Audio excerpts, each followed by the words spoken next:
Fisheries could stand to be wiped out if Boris Johnson fails to agree a Brexit deal, UK fishermen have warned. Fisheries have remained one of the main areas of divergence between the two sides throughout talks.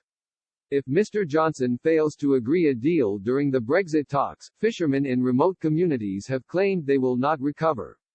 Scottish fishermen, in particular, warned if the Prime Minister doesn't agree a deal with the EU, the smaller fleets could suffer tariffs which could decimate fleets.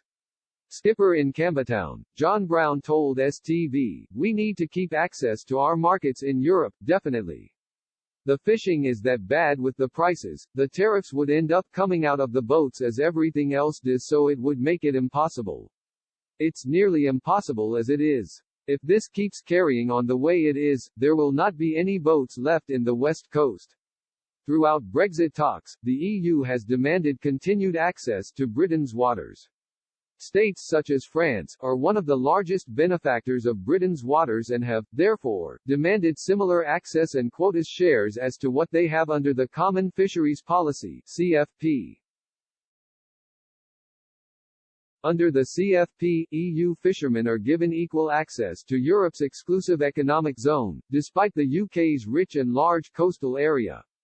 Due to France's need for UK fish, processors in Scotland are also concerned boats may blockade ports or halt UK exports.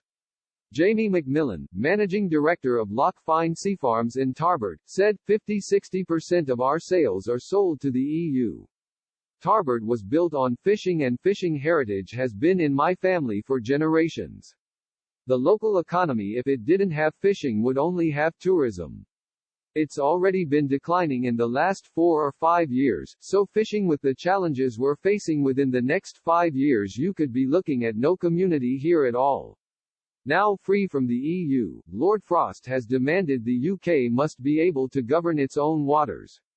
In order to solidify the UK's governance and regulations over its own waters, the government's fisheries bill is currently passing through the final stages of Parliament. Once given royal assent, the legislation will allow the government to make provisions to protect the UK's waters and put forward adequate management functions going forward. In a landmark deal, the UK also signed its first fisheries agreement with Norway last month.